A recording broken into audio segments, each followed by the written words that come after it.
Hi,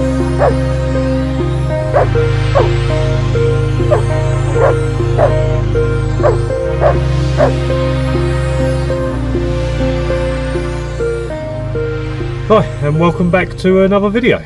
So I'm back after a couple of weeks off. So I took a couple of weeks, well, I took a week off in order to move into my new place, settled in now. I'm going to do a video on that because my dog's gone from living in a house with lots of garden, where I was renting, and now I've brought along with a girlfriend a ground floor apartment. So that obviously comes with its differences in terms of, obviously there's not a garden, so we have to do more walks, and there's going to be neighbours upstairs. They're not in yet, but I wanted to get training in early to stop him barking at everyone that walks past. Try to stop the barking at the doorbell, never going to stop it totally, but hoping that I can at least get it down so that he doesn't go ballistic for ages and you can't stop him. And then after that I had my jab on the Tuesday, my COVID jab, and I took the Tuesday off because I didn't know how I'd feel, and I woke up on the Wednesday feeling utterly crap as well. So I just decided to take that week off and then come back. It wasn't a case of I couldn't work, it was a case of that I didn't really want to come into a place quite remote on my own when I knew I was going to feel like crap. I was really struggling to stay awake a lot, so I just thought it was safer and better that I would just take the rest of the week off. And this video is going to be about behaviour, so my dog and his behaviour, what you can kind of expect. Now, I've had my dog as a pet and brought him into protection, so I've kind of seen, and I've had pet dogs before, so I can kind of see the differences in his behaviour as well as my previous dogs. Not all dogs are the same, I understand that, but there are differences between the pet dogs I've had before and my dog now, and also from him from like up to a year, and then from year 1 to year 2.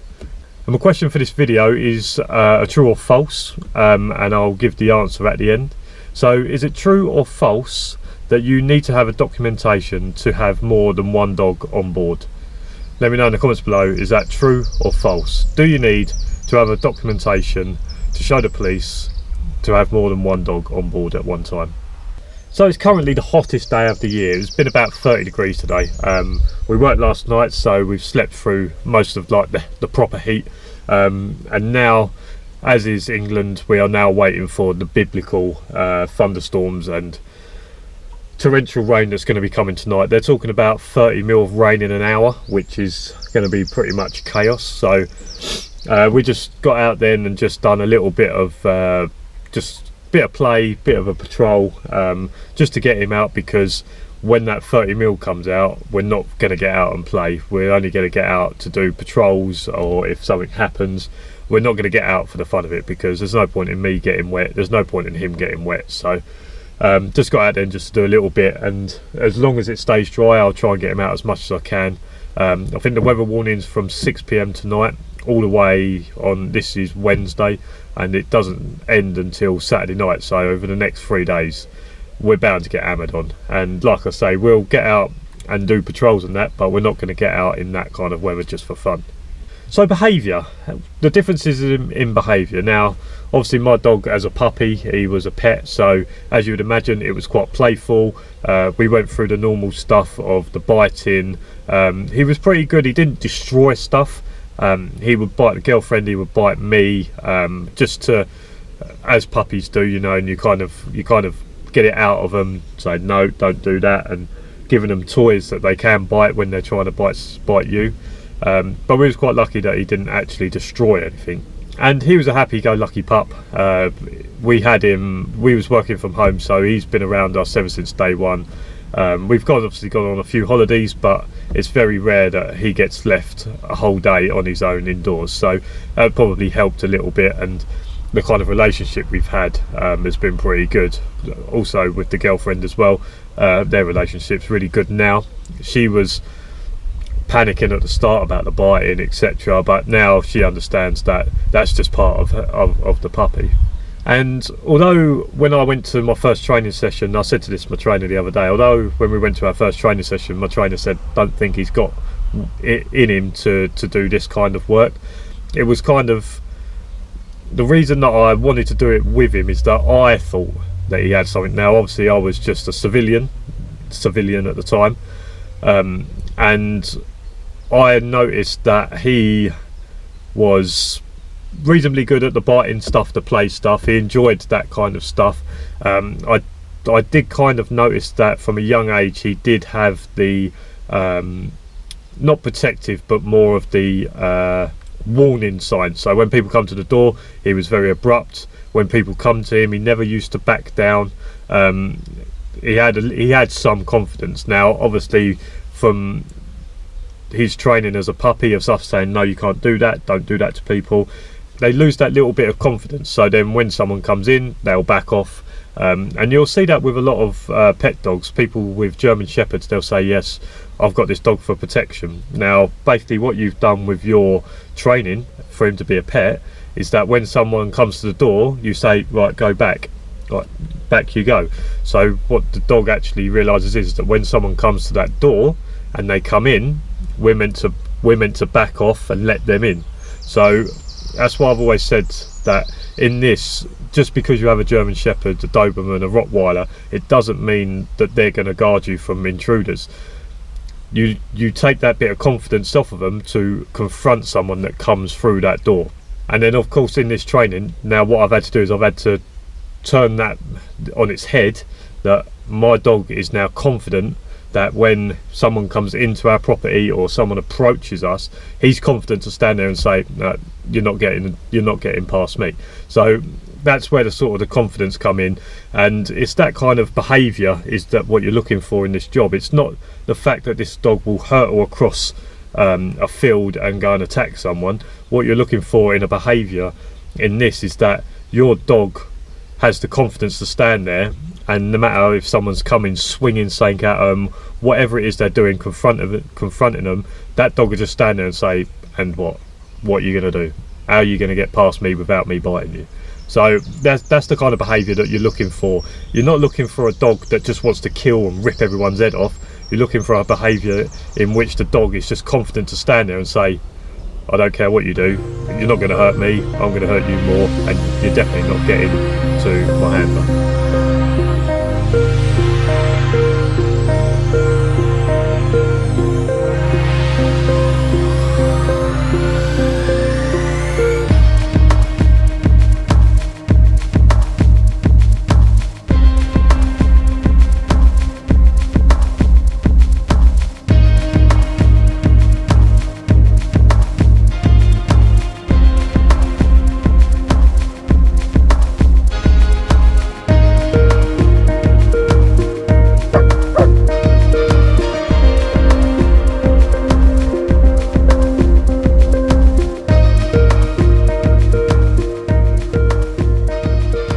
One of the other behaviours you want to see from your dog if you want to get it into security is having some drive.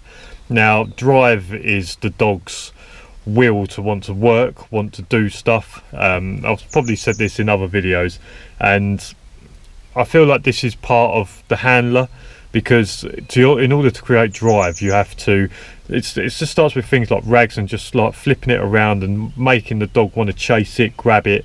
But of course you need to make that exciting. Now I feel like this is something I've seen, but I might be wrong, that you see some people who are lazy handlers.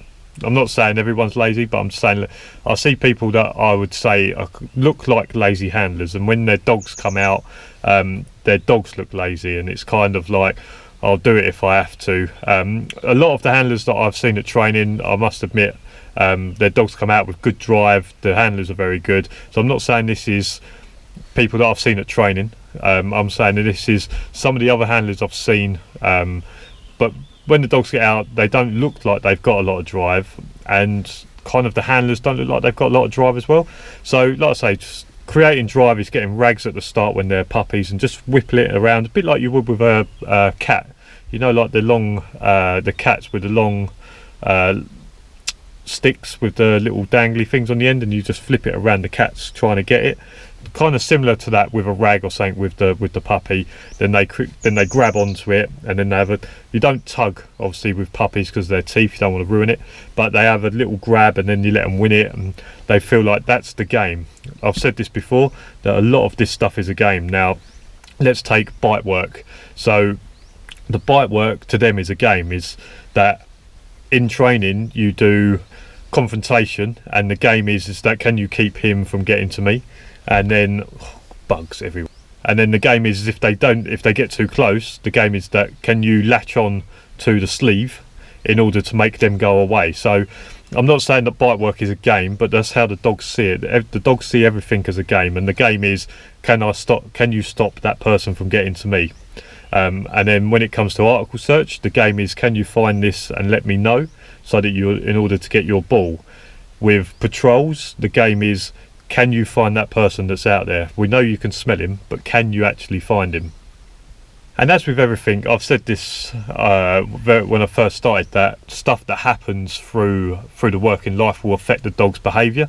And I had an interesting one the other day that it's the first time it's happened, and when it happened I was a bit like, oh, hold on. But thinking about it, with his training, I probably should have read the situation a little bit better. So where we've moved now, I'm doing more walks with him on sort of through parks and things like that. The old house just let him out in the field, we're going playing there, but now it's lead walks through parks. I do let him off when there's no one around, and also walking the pavements late at night as well, doing different things. And this one particular, I'm not going to call it an incident, but you know what I mean. So we're walking through the park, it's roughly about 10 o'clock in the morning, and we're just walking through the park. Now there's two guys running towards us on their jog, as what would normally happen in a big residential area, and the first one runs past us, dog doesn't bat an eyelid. The second guy stops, and he's obviously tired, and he stopped about 20 foot in front of us. I mean, to me, not a problem. Now what actually happened is that because he was trying to draw breath, he was going and what he was doing is lifting his arms, and he was trying to check his heart rate monitor or whatever it was, to see how far he'd run or his time. And basically what he was doing is he was walking towards us, breathing heavily, doing this, and the dog clocked it, and the dog clocked it as that's not normal. Why is he doing that? And a lot of the stuff that we do at training, it's lots of noises of tss, tss, tss, things like that, and obviously moving arms and things like that. So although I didn't see it, the dog in his training thought, hold on, why is he making that noise? Why is he moving his arms? Why is he walking towards us? And the dog, bang, hit the end of the lead, rah rah rah, got him back, said leave it, all okay, walked past the guy, end of that. So now obviously a year ago nothing would have happened, but through his training and learning around kind of sites, and obviously the continuation training, if you have someone around who is breathing abnormally or moving or something a little bit out of the ordinary, the dogs will clock that, and that's a change in behaviour that you have to recognise and understand quickly. That it's quite easy for me to go, no, don't do that, rah rah rah, but thinking about it, that's his training, that's what his job is. When I come to a site like this, if someone's coming to me doing that, I want him to hit the end of the lead and give it all the mouth. So you have to understand the behaviour, and when something happens, sometimes you just have to step back and say, oh, why did that happen? Oh, that happened because when we're at training, we use noises from our mouths, and we use our arms in order to trigger the dog. So that's a change in behaviour. That okay, it happened, no big deal, no one got hurt. The guy was obviously a little bit taken back, but the dog noticed it from 20 feet. Obviously we're not close enough for the dog to hit, but let's say that he got within 5 foot and started doing that, the dog at the end of the lead would have been able to hit it and get to him. So I obviously have to now understand that when we're out in public, that is something I need to look out for. And if it happens in a closer proximity, or if there's if we're walking down an alley and someone is doing that, if someone's running and then they walk past us, I have to understand that maybe I just need to keep it a bit shorter because he's going to be breathing maybe a bit strange, and then he might look at his watch or pick his phone up and things like that. So behaviour with this is that you have to understand sometimes the dog will act as if he's working, although you know that it's just a normal day. So that's just kind of what I wanted to talk about today. I'm not going to go on for too long. I don't want this video to get too long. I was just trying to start off the conversation of behaviours. So in the comments below, let me know if there's some behaviours that you think people need to know about. Now obviously I've said things like obviously the changing in behaviour, having the drive behaviour, the kind of behaviour of your dog being more confident. They're the kind of things that I've just sort of started, and like I say, in the comments below, just let me know if there's some other behaviours that maybe I'm not saying that you think is important. Also, if people are looking for puppies, what kind of behaviour do you think you should look in a puppy? I've obviously looked at mine when he was for a pet, but I picked the dog that, or my girlfriend picked the dog that come up and said hello to everyone. We didn't pick the puppy that was in the corner like just looking at us. So he obviously from a young age had a bit of confidence in order to go up to people, say hello to everyone, and then go and play with his friends, right? So maybe that's what people with puppies are looking for. You're looking for the puppy that comes up to you and has the confidence to say, oh hello, here I am, rather than the puppy that's sitting in the corner just sort of watching, seeing what's going around. And I asked you at the start of the video whether it was true or false to whether you needed a form in order to carry more than one dog. It is true. Now there is a form and it's free. I believe you get it off the government, and it's free to do at the moment, so it's good to get it in now. Looking at the one, I took a picture of my trainer's one. Looking at his one, it's valid. The validation is for 5 years, so get it now whilst it's free, because you never know, in a couple of months time or whatever it is, they may start charging for it. And basically what it is just a bit of paperwork to say that you can carry more than one dog. I'm not 100% sure to why you have to have it, but you do have to have it, and I'm pretty sure you have to have it, even if it's pets. You have to have it. So just looking at this, it is the Animal and Plant Health Agency, and you're looking for the council regulation number 1/2005, article 10, and basically on here it says transfer authorization reference, then you get your reference number, transporter identification, which is yourself. He has got a type 1, only valid for journeys up to 8 hours. Then he has his address, his telephone number, his email, scope of authorization, type of animals, other species he's got, and this is for dogs. Mode of transport, road, and then valid from 2018 to expires on 2023, so 5 years. Authorization issued by Welfare of Transport Centre for International Trade, Eden Bridge House, Lower Street, Carlisle, CA 38DX, on behalf of the competent authority. See note 1 below. Their information, and then signed and official stamp from the Animal and Plant Health Agency. So just bear in mind, have a look at it, go on, and if you carry more than one dog, you need to have it. Obviously I have now got a double cage in mind, so I only have one dog, so I don't need to have it. But let's say that we leave training and I start my way home with my one dog, and someone breaks down halfway. They give me a phone call, I've got the AA coming, can you come and pick up my dog and take him home so I don't have to have him with the AA guy? I would drive to him, pick his dog up, take him home. If I don't have that paperwork, I can't do that. So even if you only have one dog, sometimes it's worth having it. And that's something that you won't learn in your NASDU and your SIA. It was just something that I got told at training, and I thought maybe it's important for people to know. So I hope you like this video. Make sure you give it a thumbs up, subscribe as well. There'll be plenty more videos. I'm thinking I've got one more thing to do on my van, and then I'm going to do an update on my van. There's just a technical install I need to do, which I need to get someone else to do. And then I'm thinking about doing a video about the stuff I've done at home. Now I'm in an apartment with the dog, and trying to teach him how to act in a new apartment rather than a house, just a little bit different stuff. So I'll see you next week. Like I say, like and subscribe, and I'll see you soon. Thank you very much for watching. See you soon. Bye.